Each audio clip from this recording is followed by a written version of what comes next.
Sección de la Eucaristía en el Código de Derecho Canónico, título 3 de la Santísima Eucaristía, Can.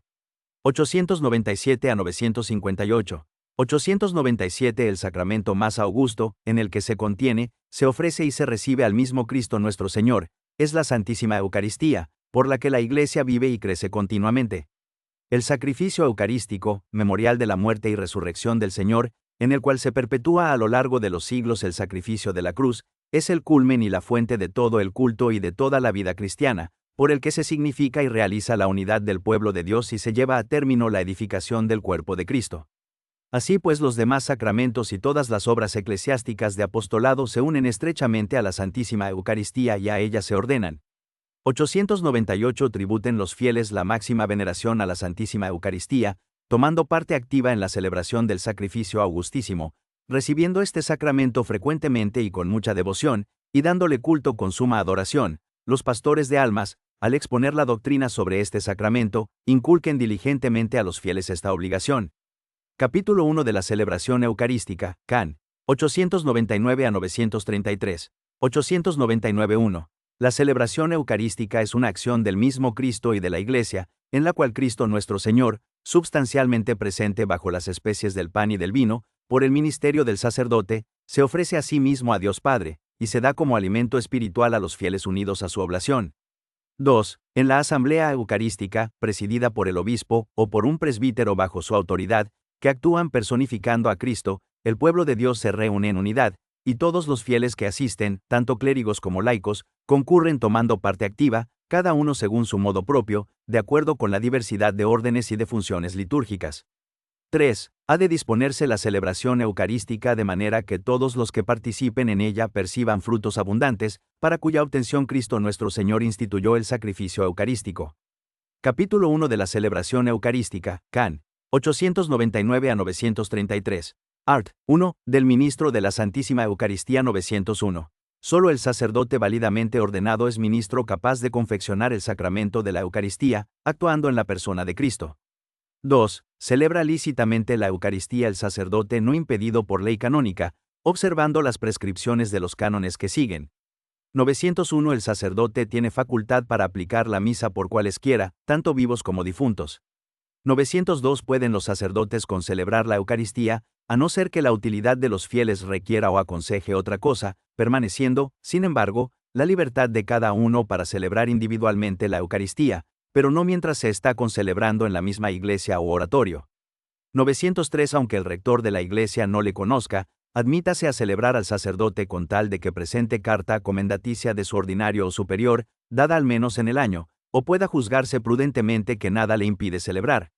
904 Los sacerdotes, teniendo siempre presente que en el misterio del sacrificio eucarístico se realiza continuamente la obra de la redención, deben celebrarlo frecuentemente, es más, se recomienda encarecidamente la celebración diaria, la cual, aunque no pueda tenerse con asistencia de fieles, es una acción de Cristo y de la Iglesia, en cuya realización los sacerdotes cumplen su principal ministerio.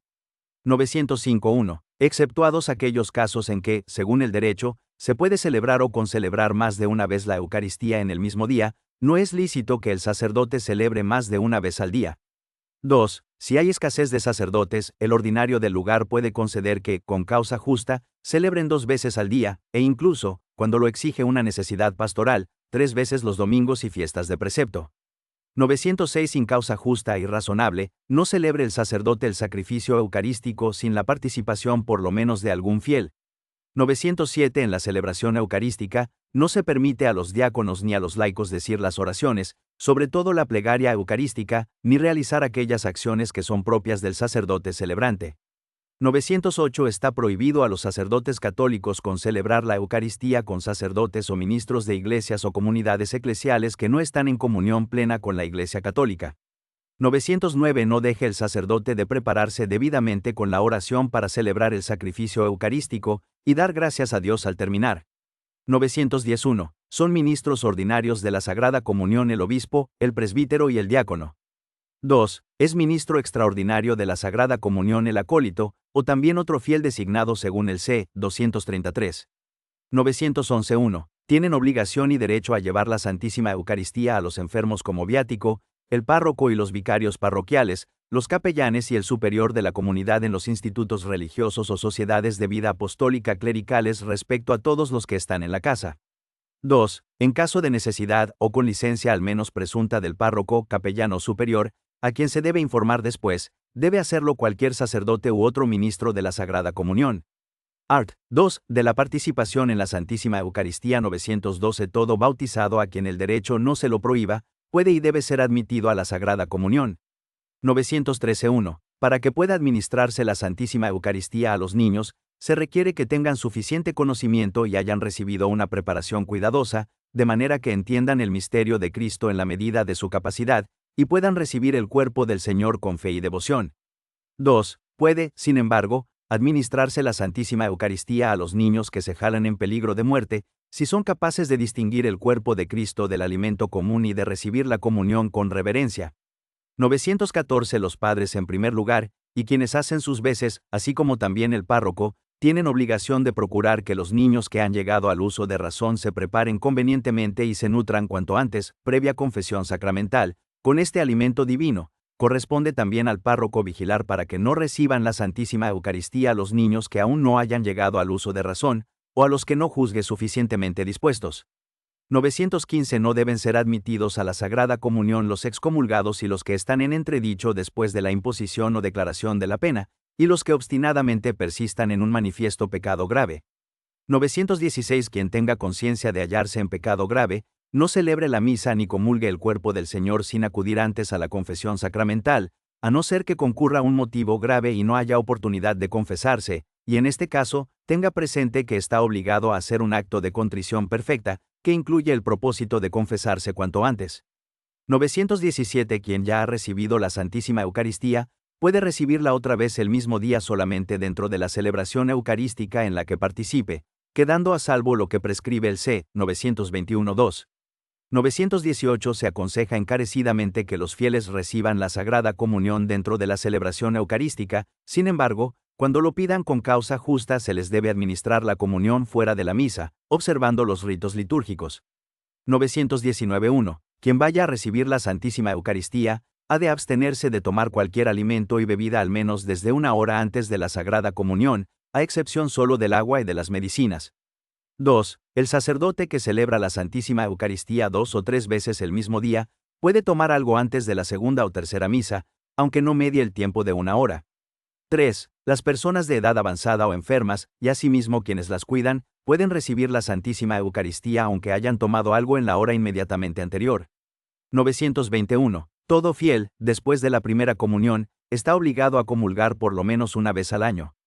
2. Este precepto debe cumplirse durante el tiempo pascual, a no ser que por causa justa se cumpla en otro tiempo dentro del año.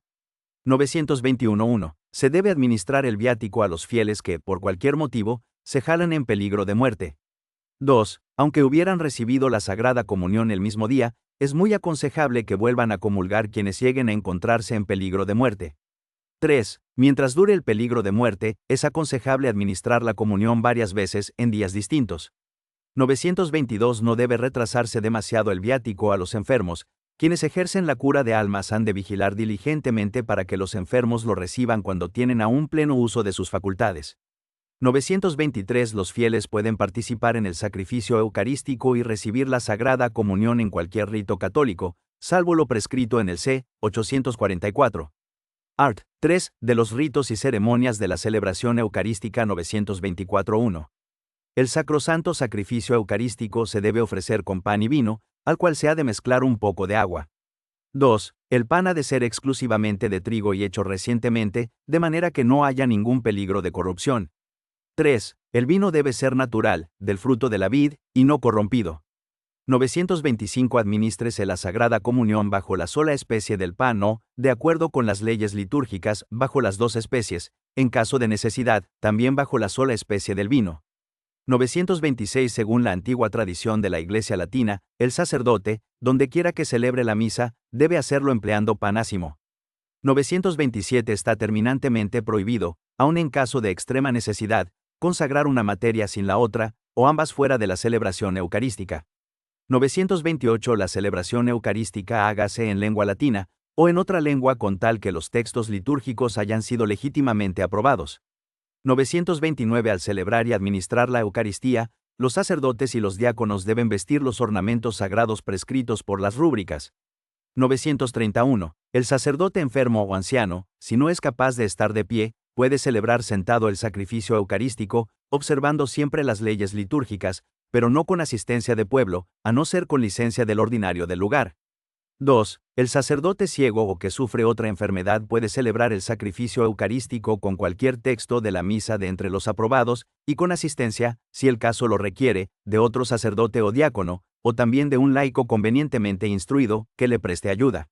Art. 4. Del tiempo y lugar de la celebración de la Eucaristía. 931 La celebración y administración de la Eucaristía puede hacerse todos los días y a cualquier hora, con las excepciones que se establecen en las normas litúrgicas. 932.1.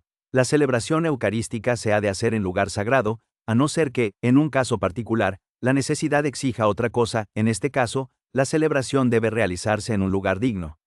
2. Se debe celebrar el sacrificio eucarístico en un altar dedicado o bendecido. Fuera del lugar sagrado se puede emplear una mesa apropiada, utilizando siempre el mantel y el corporal.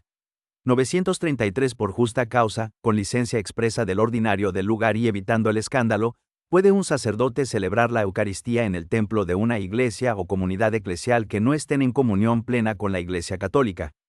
Capítulo 2 de la Reserva y Veneración de la Santísima Eucaristía, Can. 934 a 944. 934.1. La Santísima Eucaristía, 1 debe estar reservada en la iglesia catedral o equiparada a ella, en todas las iglesias parroquiales y en la iglesia o oratorio anejo a la casa de un instituto religioso o sociedad de vida apostólica. 2 puede reservarse en la capilla del obispo y, con licencia del ordinario del lugar, en otras iglesias, oratorios y capillas. 2. En los lugares sagrados donde se reserva la Santísima Eucaristía debe haber siempre alguien a su cuidado y, en la medida de lo posible, celebrará allí la misa un sacerdote al menos 2 veces al mes. 935 A nadie está permitido conservar en su casa la Santísima Eucaristía o llevarla consigo en los viajes, a no ser que lo exija una necesidad pastoral, y observando las prescripciones dictadas por el obispo diocesano. 936 En la casa de un instituto religioso o en otra casa piadosa, se debe reservar la Santísima Eucaristía solo en la iglesia o en el oratorio principal anejo a la casa, pero el ordinario, por causa justa, puede permitir que se reserve también en otro oratorio de la misma casa. 937 La iglesia en la que está reservada la Santísima Eucaristía debe quedar abierta a los fieles, por lo menos algunas horas al día, a no ser que obste una razón grave, para que puedan hacer oración ante el Santísimo Sacramento. 938.1. Habitualmente, la Santísima Eucaristía estará reservada en un solo sagrario de la iglesia o oratorio. 2. El sagrario en el que se reserva la Santísima Eucaristía ha de estar colocado en una parte de la iglesia o oratorio verdaderamente noble, destacada, convenientemente adornada, y apropiada para la oración. 3. El sagrario en el que se reserva habitualmente la Santísima Eucaristía debe ser inamovible, hecho de materia sólida no transparente, y cerrado de manera que se evite al máximo el peligro de profanación. 4. Por causa grave, se puede reservar la Santísima Eucaristía en otro lugar digno y más seguro, sobre todo durante la noche. 5. Quien cuida de la iglesia u oratorio ha de proveer a que se guarde con la mayor diligencia la llave del sagrario en el que está reservada la Santísima Eucaristía.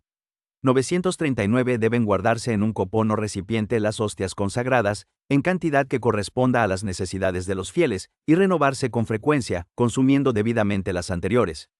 940 Ante el sagrario en el que está reservada la Santísima Eucaristía ha de lucir constantemente una lámpara especial, con la que se indique y honre la presencia de Cristo. 941.1. En las iglesias y oratorios en los que esté permitido tener reservada la Santísima Eucaristía, se puede hacer la exposición tanto con el copón como con la custodia, cumpliendo las normas prescritas en los libros litúrgicos. 2. Durante la celebración de la misa, no se tenga exposición del Santísimo Sacramento en la misma iglesia u oratorio.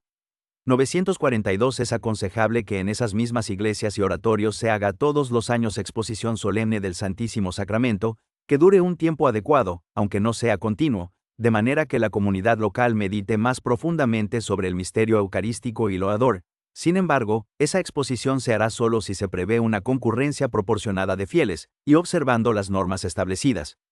943 Es ministro de la exposición del Santísimo Sacramento y de la bendición eucarística el sacerdote o el diácono, en circunstancias peculiares, solo para la exposición y reserva, pero sin bendición, lo son el acólito, el ministro extraordinario de la Sagrada Comunión u otro encargado por el ordinario del lugar, observando las prescripciones dictadas por el obispo diocesano.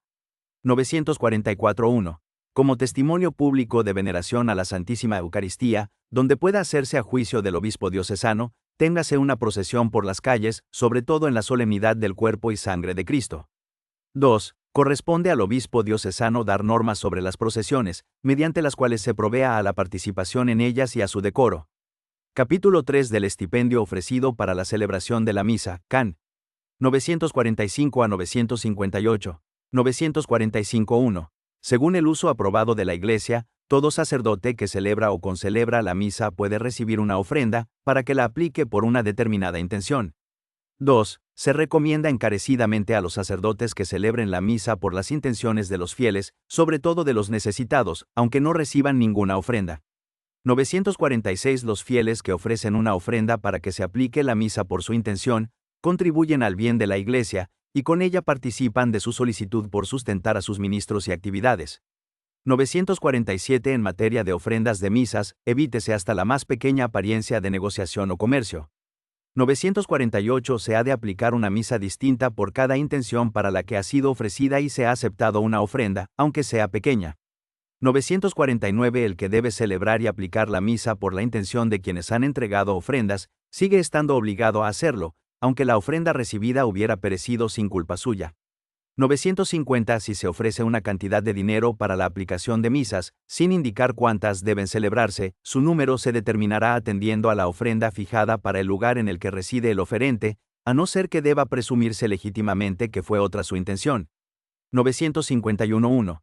El sacerdote que celebre más de una misa el mismo día, puede aplicar cada una de ellas por la intención para la que se ha entregado la ofrenda. Sin embargo, exceptuado el día de Navidad, quédese solo con la ofrenda de una misa, y destine las demás a los fines determinados por el ordinario, aunque puede también recibir alguna retribución por un título extrínseco. 2. El sacerdote que concelebra una segunda misa el mismo día, no puede recibir por ella ofrenda bajo ningún título. 952.1. Compete al concilio provincial o a la reunión de obispos de la provincia fijar por decreto para toda la provincia la ofrenda que debe ofrecerse por la celebración y aplicación de la misa, y no le es lícito al sacerdote pedir una cantidad mayor. Sí le es lícito recibir por la aplicación de una misa la ofrenda mayor que la fijada, si es espontáneamente ofrecida, y también una menor. 2. A falta de tal decreto, se observará la costumbre vigente en la diócesis. 3. Los miembros de cualesquiera institutos religiosos deben atenerse también al mismo decreto o costumbre del lugar mencionados en los 1 y 2. 953. A nadie es lícito aceptar tantas ofrendas para celebrar misas personalmente, que no pueda satisfacerlas en el plazo de un año. 954. Si en algunas iglesias u oratorios se reciben encargos de misas por encima de las que allí pueden decirse, éstas puedan celebrarse en otro lugar, a no ser que los oferentes hubieran manifestado expresamente su voluntad contraria. 955.1. Quien desee encomendar a otros la celebración de misas que se han de aplicar, debe transmitirlas cuanto antes a sacerdotes de su preferencia con tal que le conste que son dignos de confianza, debe entregar íntegra la ofrenda recibida, a no ser que le conste con certeza que lo que excede por encima de lo establecido en la diócesis se le dio en consideración a su persona, y sigue teniendo la obligación de procurar que se celebren las misas, hasta que le conste tanto la aceptación de la obligación como la recepción de la ofrenda. 2. El tiempo dentro del cual deben celebrarse las misas comienza a partir del día en que el sacerdote que las va a celebrar recibió el encargo, a no ser que conste otra cosa. 3. Quienes transmitan a otros misas que han de ser celebradas, anoten sin demora en un libro, tanto las misas que recibieron, como las que han encargado a otros, anotando también sus ofrendas. 4. Todo sacerdote debe anotar cuidadosamente los encargos de misas recibidos y los ya satisfechos. 956. Todos y cada uno de los administradores de causas pías, o quienes de cualquier modo están obligados a cuidar de que se celebren misas, tanto clérigos como laicos, entregarán a sus ordinarios las cargas de misas que no se hubieran cumplido dentro del año, según el modo que haya sido determinado por estos. 957. La obligación y el derecho de vigilar para que se cumplan las cargas de misas corresponde al ordinario local para las iglesias del clero secular, y a sus superiores, para las iglesias de institutos religiosos o sociedades de vida apostólica. 958.1. El párroco y el rector de una iglesia o de otro lugar piadoso, donde suelen recibirse ofrendas para la celebración de misas, Han de tener un libro especial en el que tomarán diligentemente nota del número de misas que se han de celebrar, de la intención, de la ofrenda entregada y del cumplimiento del encargo. 2. El ordinario tiene obligación de revisar cada año esos libros, personalmente o por medio de otros.